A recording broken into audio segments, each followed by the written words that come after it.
Okay.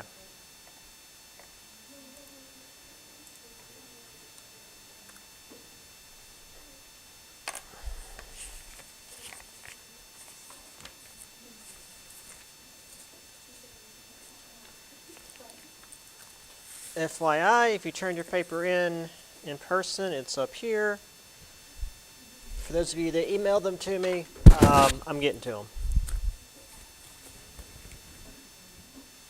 I've got a couple other things I gotta take care of, and then I'll get those graded and put on Blackboard, as well as the ones you turned in personally. But either way, they'll be up on Blackboard by the end of the week, probably. All right.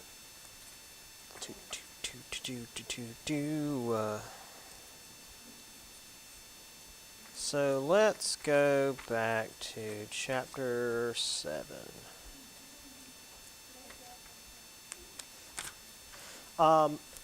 As a reminder, the exam is on Wednesday. So being here 8:30 for the exam, I mean, it's not any different for you guys than it is for other classes. However, you will have 2 hours to do it. It'll be from 8:30 to 10:30. I'm not like some of the professors I've had where they say, like, oh, it's a 2-hour exam, so you got a 2-hour, or you've got a 2-hour block, so I'm going to give you a 2-hour exam. I don't know how you figure that for everybody, but whatever. Yeah, it's not any different than any of the other tests. I guess the only difference is it's not even 4 chapters, it's like 3.5. But that doesn't change the number of questions. It's still 50 questions, short answer, multiple choice. I don't know if we even, I think there's a couple of true faults on here. Yeah. But yeah, the norm. And I have to have the grades in by next Wednesday, but since you guys will be taking your exam first, your stuff should be in there a little bit earlier than that. So, watch Blackboard for grade updates. For you online folks, since I have to have the grades in by next Wednesday, I will be putting the test up on Blackboard tomorrow, and you'll have until next Tuesday to get it done. If you don't get it done, that's it. There's no extensions for it, so get it done as soon as you can. All right, any questions from you guys before we do the study guide? Cool. All right. So let's get started. Beginning with some of the early expansion under Jefferson, which this is all the way back with chapter 7, so we're not quite President Jefferson yet. All right. So, using the Northwest Land Ordinance in 1785, what did Jefferson hope to achieve? What did Jefferson want out of the Northwest Land Ordinance? Yes, but specifically. I mean, they already had that land. How did he want to manage it, I guess is the best way to put it. Because he had a specific goal in mind for the Northwest Land Ordinance that Congress ended up overruling.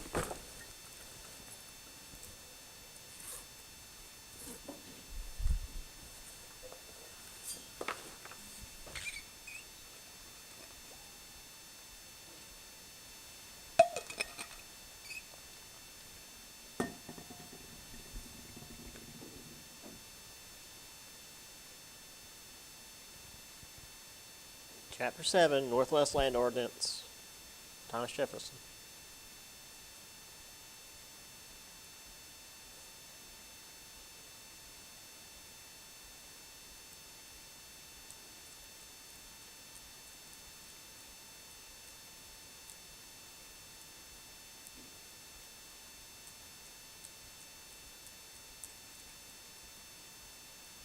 How did he want to organize the territory?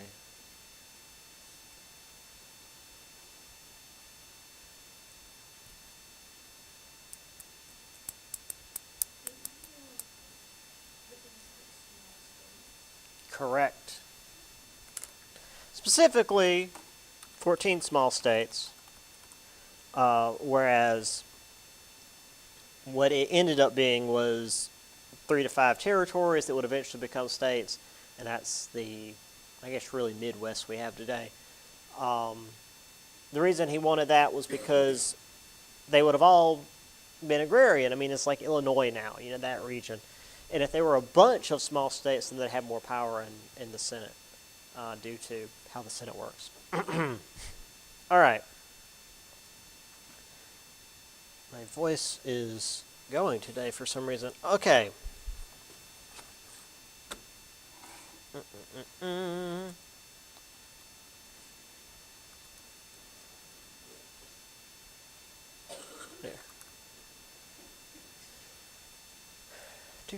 Who founded the first African American church in America?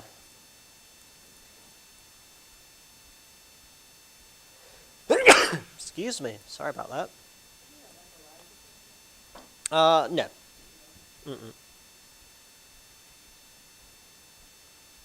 It's a very simple name. It's nothing wild.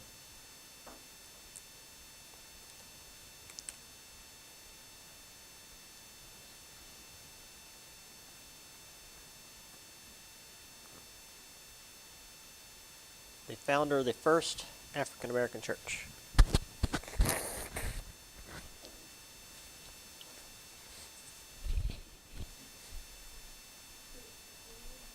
Nope. It is Richard Allen.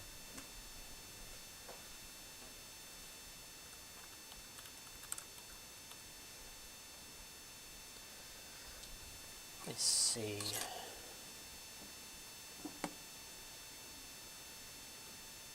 Okay, I'm just going to go and throw this in here because I don't know where else to put it.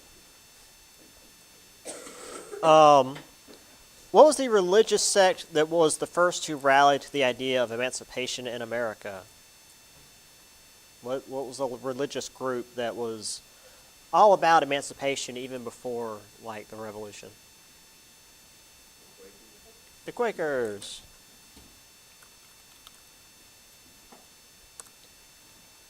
All right. A lot to do under the Articles of Confederation. This one, I need to go back and edit it out of the test because I, for the life of me, cannot find it in the notes. It's got to be in there somewhere. Who originally drafted the Articles of Confederation back in 1775?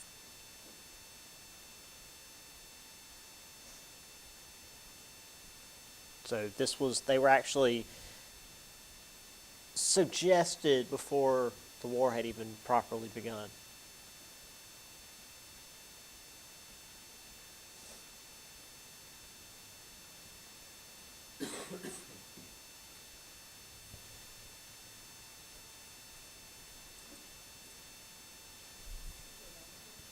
Wasn't Madison. He was a honestly, he was a founding father we only really talked about during the Revolution and a little before the Revolution. Not really any sense. So major founding father, but we haven't really talked about him since the Revolution.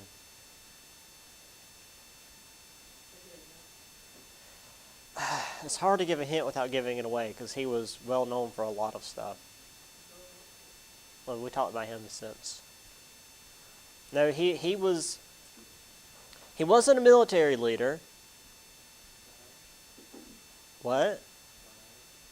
No. No, not John Jay, but you're getting closer in terms of what he was a diplomat, along with a bunch of other stuff. He was like our era's Da Vinci. Yeah, I was wondering if that would be a good hint. Ben Franklin was the one who had originally put together the ideas of the Articles of Confederation. I can't find where I found that originally, but it's in there. So back before the war had even really begun, there was this idea of the states having power. Anyway, Under the Articles of Confederation, where did most of the power go?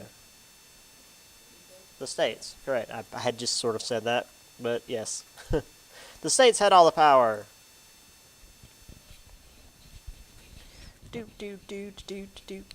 All right. So there were multiple ideas in creating the Constitution.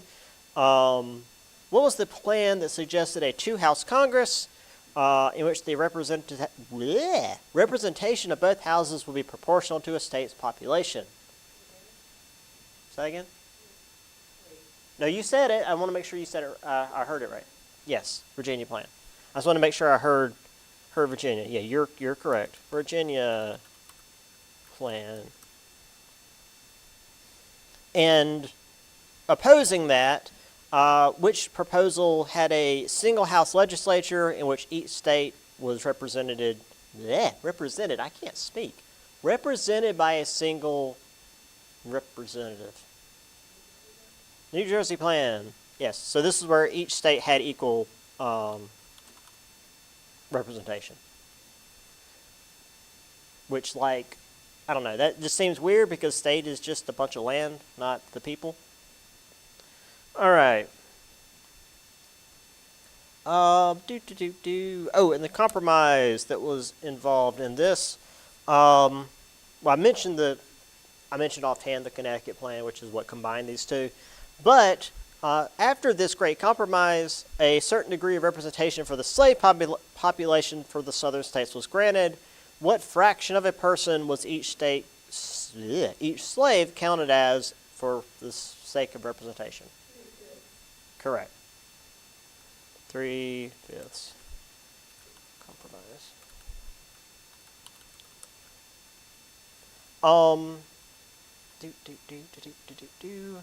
And before the articles were gotten rid of, what was the rebellion which was the result of taxes under the Articles of Confederation? And the main thing about it is that it was due to this rebellion that the leaders of the government realized maybe the federal government isn't strong enough. We couldn't take care of a rebellion. Shays Rebellion.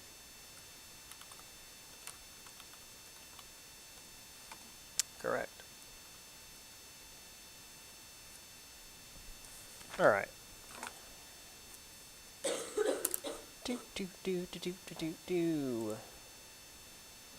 So, even though we had the 3/5 compromise and the Connecticut plan that combined the Virginia and New Jersey plan, not everybody was on board with the Constitution right away.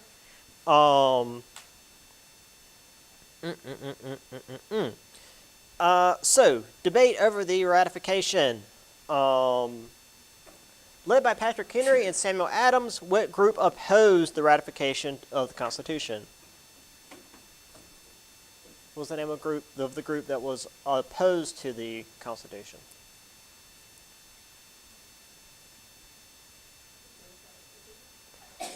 Close, but before that.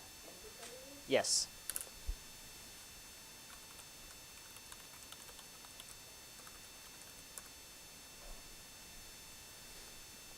So, led by Alexander Hamilton, James Madison, and John Jay, which group supported the ratification? Federalists. Right. I did decide to swap these two in the order in the test just to make sure you guys are paying attention.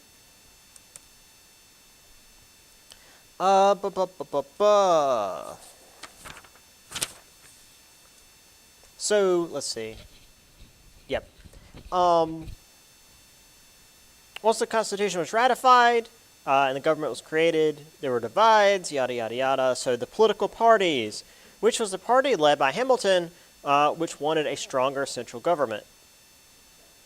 Federalist again, yes. It's on there twice. I mean, technically, this group of Federalists is different than that group of Federalists, only in that the second one is an actual political party. But they are the same group of people, more or less. Which group, led by Thomas Jefferson and James Madison, wanted to limit the power of the federal government? Yes. So you were ahead of the curve there. Democratic, Republicans. Ba. Do I have? Oh, well, yeah, before I get to the next one. What was Washington's stance when it came to political parties? He didn't like, yeah. Washington was not a fan of political parties.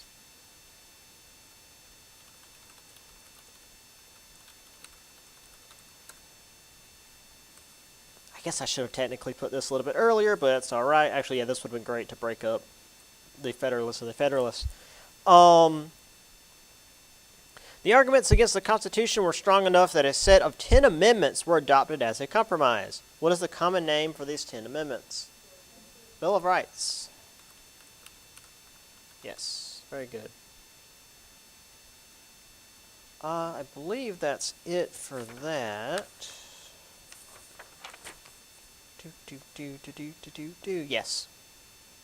All right, a lot of stuff happening over in Europe, which affected the United States. Let's see.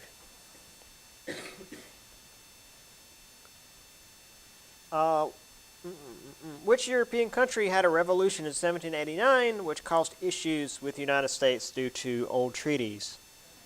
Yeah, the French Revolution. If you folks ever take my 104 class, that's like the first half of the semester basically is the lead up to and then the results of the French Revolution. That's, yeah, pretty much half the semester is, this is the stuff that made it happen and this is the stuff that's happening because of the French Revolution. That's the whole thing. Let's see.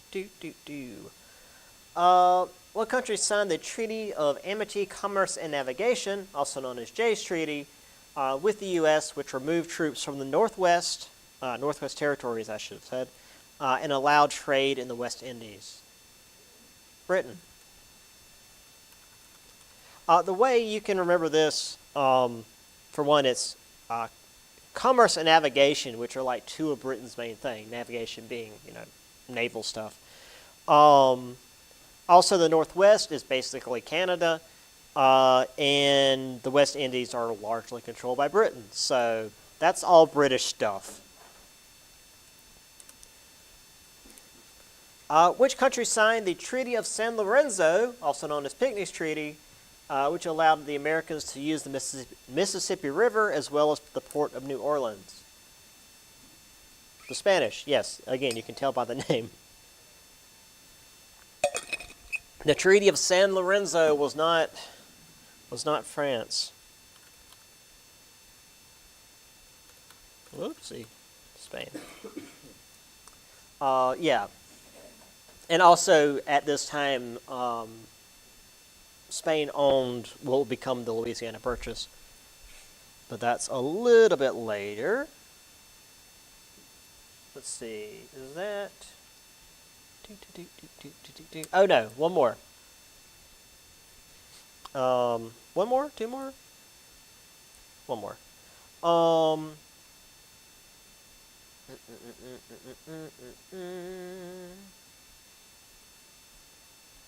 no, wrong. Yeah.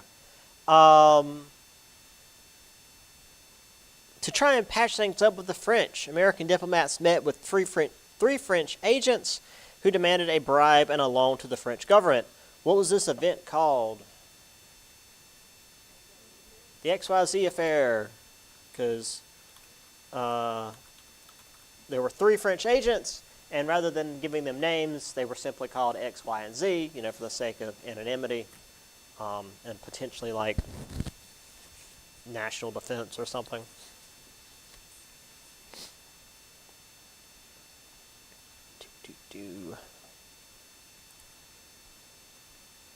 All right, and we also have Hamilton. Why did it do that? Hamilton had a number of plans for the financial well-being of the U.S., such as funding public debt and assuming state debts. What was the big and controversial proposal that Hamilton put forth to make these two possible? The National Bank. Because, again, like Jefferson and Madison vehemently disapproved of the National Bank since it was not something that the Constitution allowed, but Hamilton was like, it's important, so we should do it anyway. And pretty much everybody else was on his side about it. That will change as time goes on, but yeah. All right. Bum, bum, bum, bum, bum, bum, bum. Was there... No, I guess this should be up here. All right, let's get back here real quick.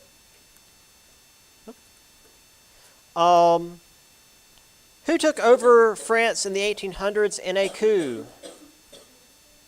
Who took over France in the 1800s in a coup, early 1800s? In a coup, yeah. He overthrew the French government, technically.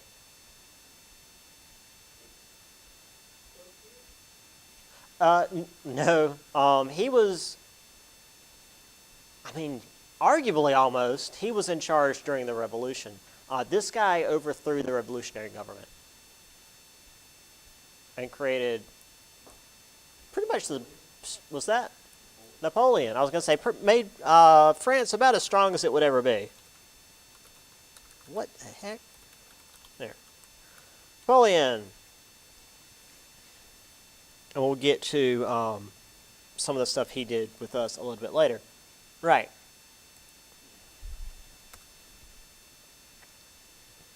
I guess technically I should have it as Napoleon Bonaparte, but everybody knows who Napoleon is. Right. So, after Washington left office, let's see. Yeah, after Washington, who won the presidency in 1796? Who was the second president of the U.S.? Not Jefferson. John Adams. Yeah, because John Adams being Washington's vice president kind of had a bit of an advantage. Boop-a-doop-boop-boo. To punish Democratic Republicans, the Federalists passed several laws. Which of these laws lengthened the amount of time it took to become a citizen?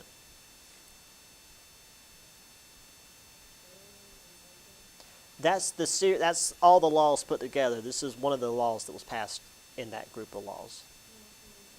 Naturalization. Because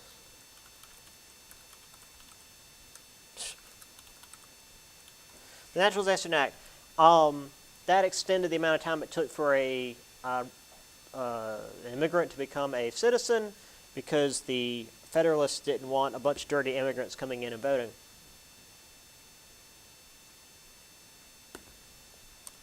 Also because most immigrants were like Irish and Scottish, and they were seen as, troublesome.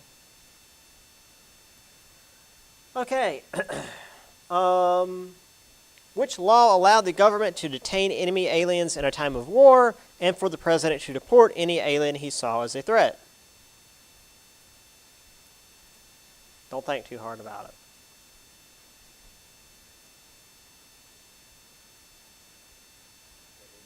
Correct. The Alien Acts, plural. But yeah. Remember, an alien is defined as any non-citizen.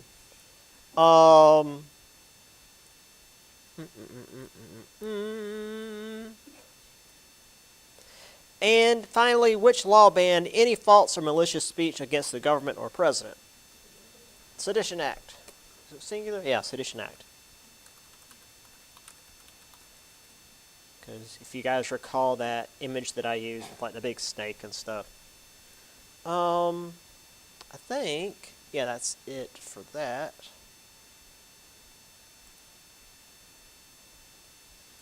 Due in large part to all these laws, make sure they don't have anything else. Okay, yeah. The election of 1800 was rough. Who won the election for the presidency in that year? Jefferson. Wait, what year was it? 1800. Yeah, this was Adams was the second president, and then Jefferson was the third because Adams' policies were unpopular, so it was pretty easy for Jefferson. Well, I say easy; it was still a pretty close race. Um, but Jefferson was able to win the presidency because people were not happy with Adams. All right, let's see.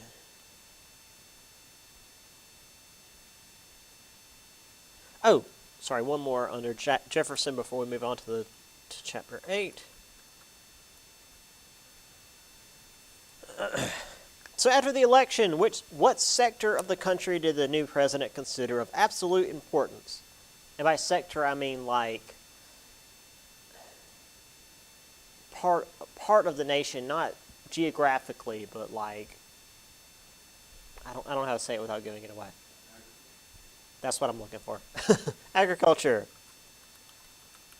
Because remember, Jefferson was the agriculture guy.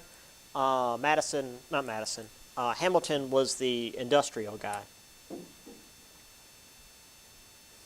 They disagreed on just about everything. Okay. Put that up there. Actually, put that over here so I don't forget things. Who put together the American Spelling Book in the early 1800s to standardize the spelling and pronunciation of the words in the U.S.? Webster. Noah Webster.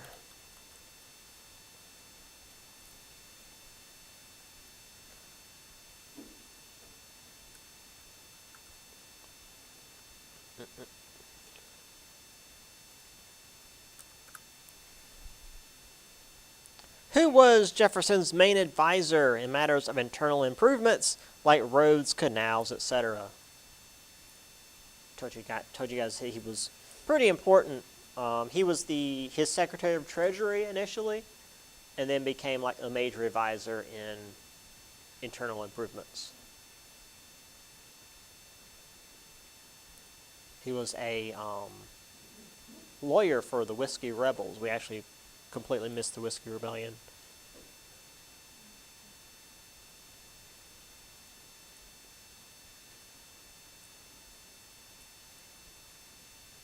So who was helping Jefferson with internal improvements?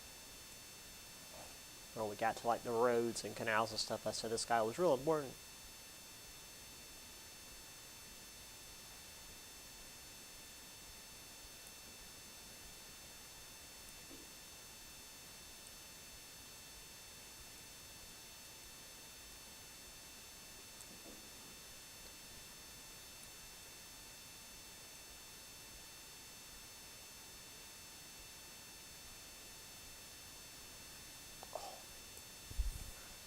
If this was that technology course, we'd have talked about him a lot more.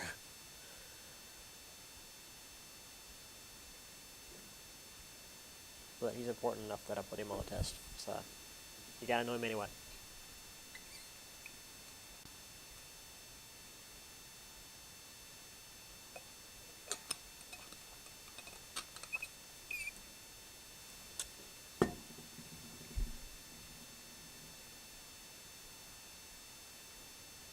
And I don't know what nationality his last name would be. I can't place it.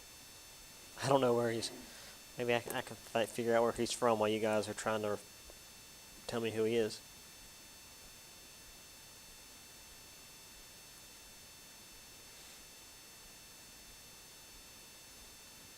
Hey.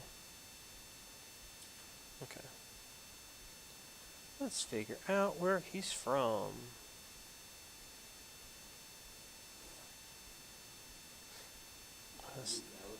Yes, Hubbard Gallatin. Let's see, where is he from? Switzerland, that makes sense. Yeah, U.S. Secretary of Treasury. I was about to say, it's like, that's not a British name.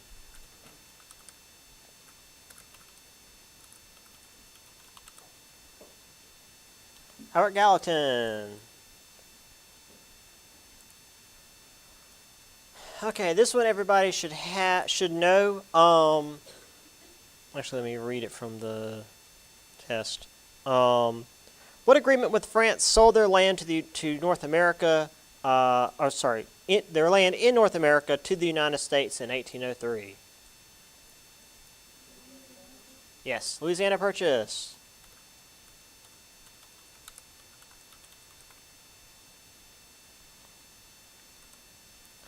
Let's see. The various explorers. Where is that at? Yeah. The journey of Lewis and Clark is the more famous one, so we're not going to talk about them. Everybody knows that. Who explored across the Mexican border and ended up being captured, only to be escorted back with valuable knowledge of the terrain and Mexican politics. What's that? It does.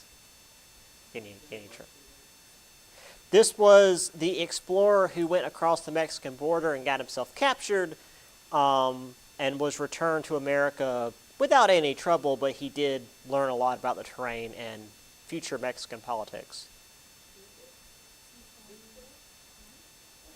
He could have just gone with his last name. Yes, Zebulon Pike. Zebulon Pike. I ain't no telling. I imagine he probably had... Actually, I don't know what Zebulon would be. Let's find out. Zebulon Pike. Brigadier General, yada, yada, yada. He was from New Jersey. I guess that's enough. Doubtful. Yeah. Yeah, well, more modern than Marco Polo. Let's see. It just says he's from New Jersey. Born of Isabella and Zebulon Pike. Oh, okay, so he was Zebulon Pike Jr. That's even worse. Zebulon Pike Jr. grew to a gold... Oh, wow. All right. I don't know. He was from New Jersey. Yeah, that does explain it, doesn't it? Before we move on to the new technologies, what was the original name for the national capital built along the Potomac River? Washington what? Yes. That's what I was looking for. Washington City. It wasn't D.C. yet. That happens a little bit later. I mean, it happens down here. All right. Was that? Oh no. Okay, I have it over here. Important technologies. Who constructed the first successful steamboat, later causing shipping prices along rivers to plummet? Watt created the engine that the steamboat used.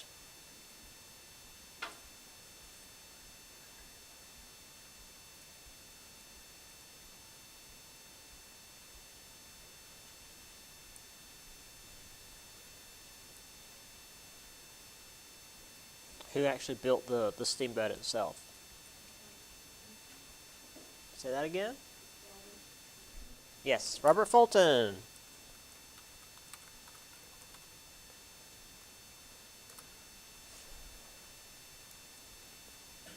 What is Eli Whitney famous for developing? Cotton gin.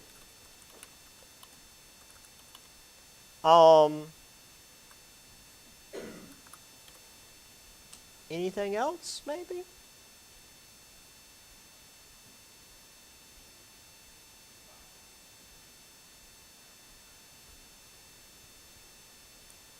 Can you describe it? Because they didn't have like a there is a specific name for it, but I'm happy with you guys just like describing what it was that he attempted to develop.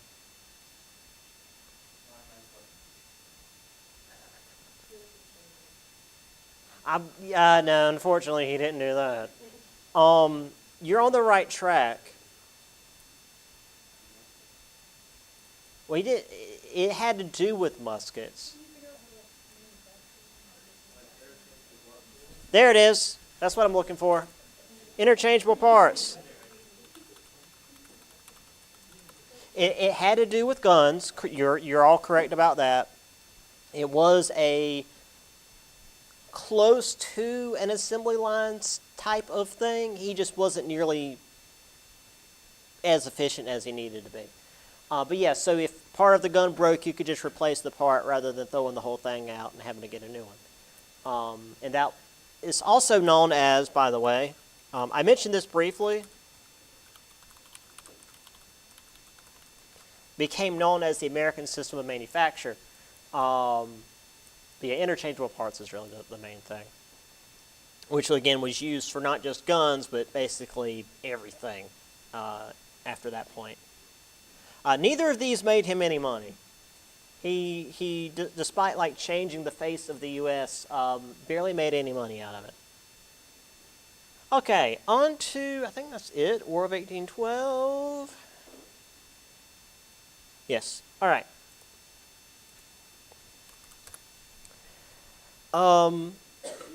So there were a lot of reasons why the war happened.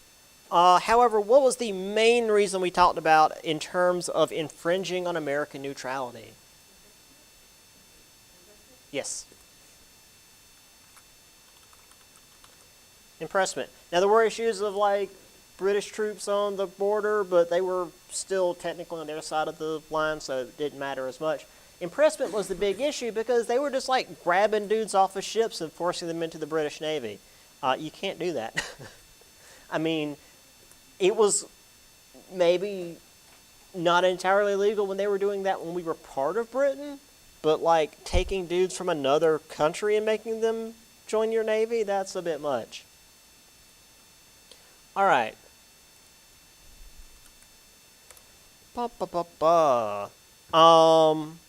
What Native American warrior, having fled to Canada, reached the rank of Brigadier General in the British Army during the War of 1812? This Native American warrior who, I think he was part of the Prophettown thing, got chased out of America, went to Canada, and by the War of 1812 was a Brigadier General.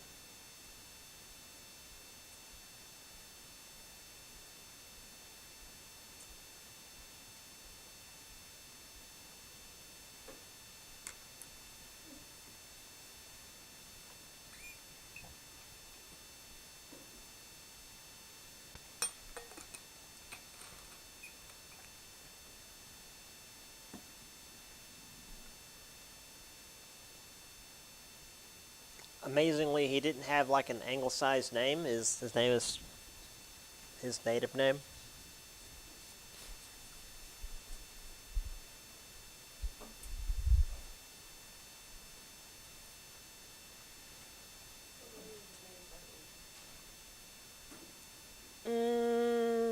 I can't give that away.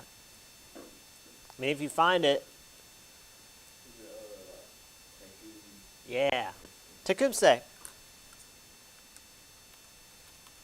Don't worry, that is very much multiple choice. um.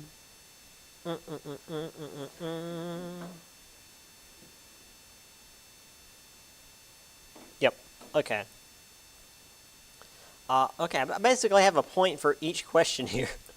Um. What important American city was partially and strategically burned to the ground by the British during the War of 1812? Washington City, and it will be rebuilt as Washington, D.C. But it was still Washington City back then. Ba, ba, ba, ba, ba. What peace agreement was signed to end the war?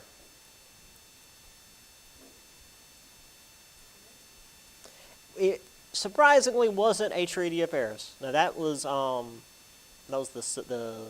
not Civil War. That was the Revolutionary War. There's a lot of treaties signed in Paris, but this one wasn't. I think it was, no, that's World War One. Treaty of what? Yes. Treaty of Ghent. Treaty of Ghent. I feel like Ghent's in like Brussels or something. It's some weird European country we don't really get involved in much.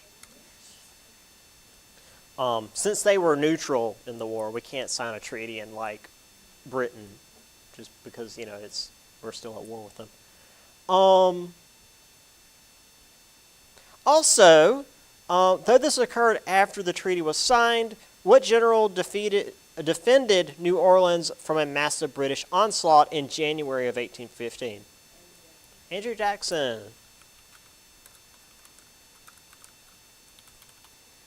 Because, the Treaty of Ghent was signed like Christmas Eve, I think. But they didn't have access to that information yet. So that big battle still happened. Whoops. After the war was technically over. All right. Ba ba ba ba.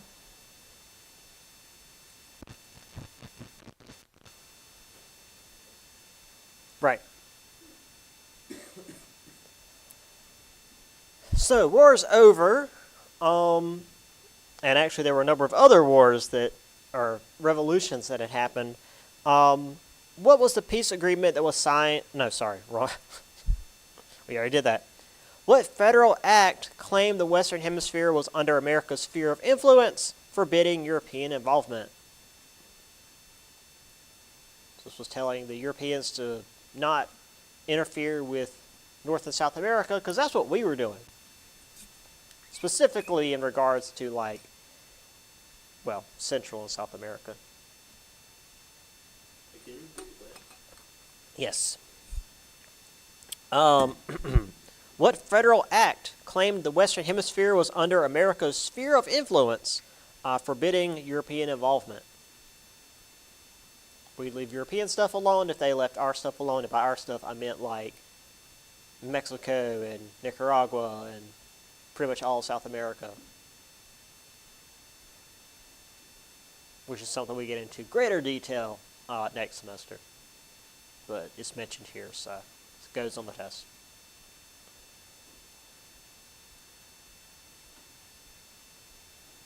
What was this federal act?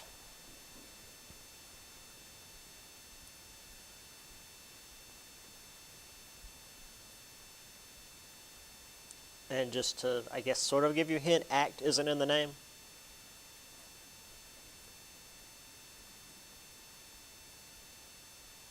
It's got a real specific term, I guess.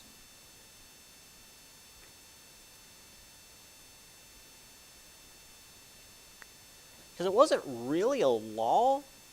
I mentioned that during class as well. It wasn't really a law. It was more an agreement. Yeah, hey, we'll leave your stuff alone if you leave our stuff alone, and if you don't, we will maybe militarily get involved. And we did. Yes, the Monroe Doctrine. The president was Monroe at the time.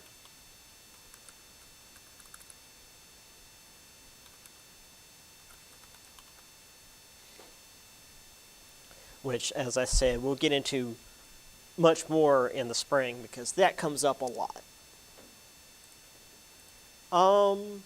Is that it for that? Wait, where is... Okay, I don't know where...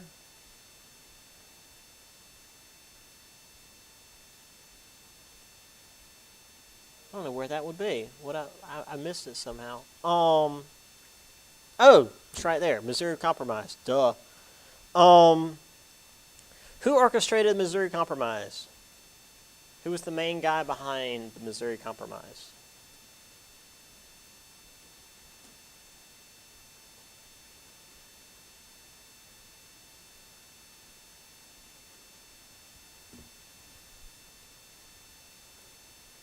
He's only mentioned a couple of times in the last few chapters, and well, I said he's known as the Great Compromiser. That helps at all. What's that? Henry Clay. Very good. Henry Clay did his best to keep us from going to war. And finally, for this chapter, I think that was it for this chapter. Yeah. What new canal linked Western farmers to the Hudson River Valley, making New York City the premier premier seaport in the nation? The Erie Canal. If you guys stuck around, we did have a video on that. All right. Oh, that's not it for the chapter. There's still. I thought this was all in the next one.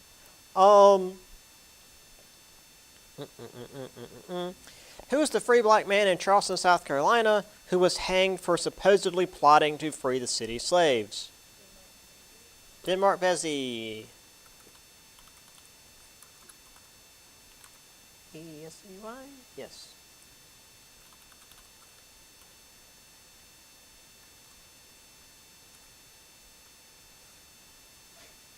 Andrew Jackson stuff. Because, you know, he had a lot going on.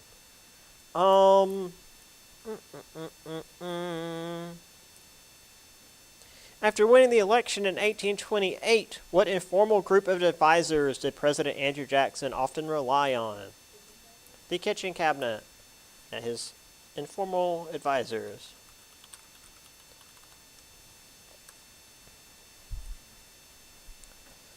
What is the term for a state refusing to accept a federal law? And the synonym for that is South Carolina. Because we were the ones that did it, and then also we did it again later. Nullification. 1 second. This is the term for a state refusing to accept a federal law. It's like, hey, your law isn't beneficial to us, therefore we're going to ignore it. You can't do that. You're not part of a united nation if you can just ignore laws. And finally for this, what was the name of the Cherokee president who used the legal system to try and fight for his people's land? John Ross. Whoops.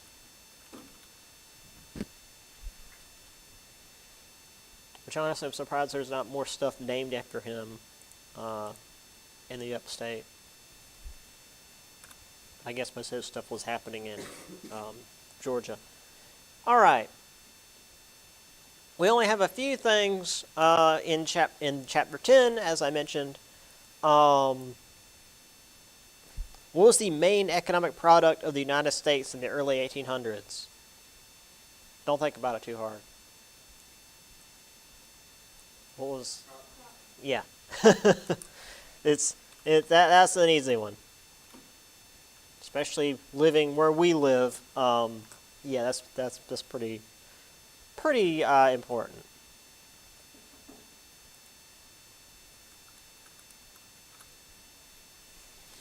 Bum bum bum bum. What was the name of the dialect that combined African words and speech patterns with English? And it still exists on some sea islands today. Gullah, yes. What'd you call it? Okay, I just probably. Yeah. I was gonna say you probably know. I only know what the book said, so based on the paper you wrote for me, you know a lot.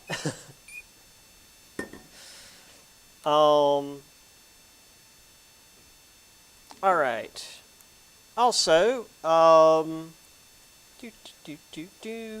who led the large slave revolt in 1831 in Virginia, killing 57 white men, women, and children, and freeing 50 slaves before the militias caught up with them? Nat Turner. Need me to repeat it? No? Yeah, Nat Turner.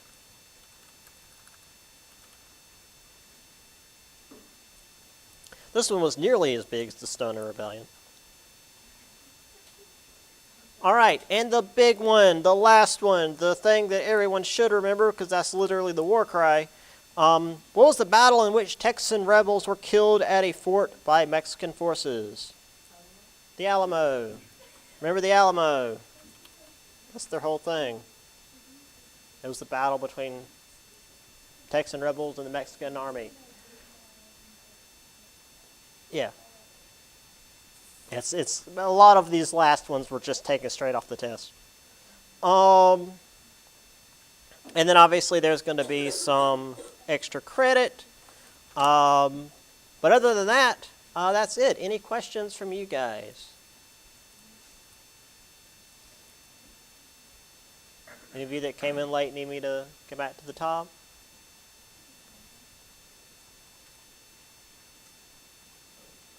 Where are we at? Yeah, Jefferson's early expansion plans were 14 small states in the Northwest Territories. First African American church was under Richard Allen.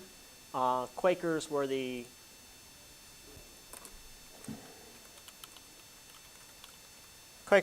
first religious group to push for emancipation.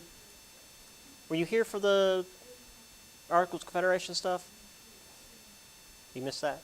So Ben Franklin was the one that originally drafted the Articles. The states had the most power. And then the two plans here, Virginia and New Jersey, and then the Three Fields Compromise. So that's all pretty much right there. And then the Shays Rebellion that is pretty much what started the Articles of Confederation. You came in for the Constitution stuff? Okay. All right, just want to make sure. All right. Anything else from you guys? All right. Come in Wednesday. We'll take the exam and you'll be done. So see y'all then. Let me get this thing charging for the next class.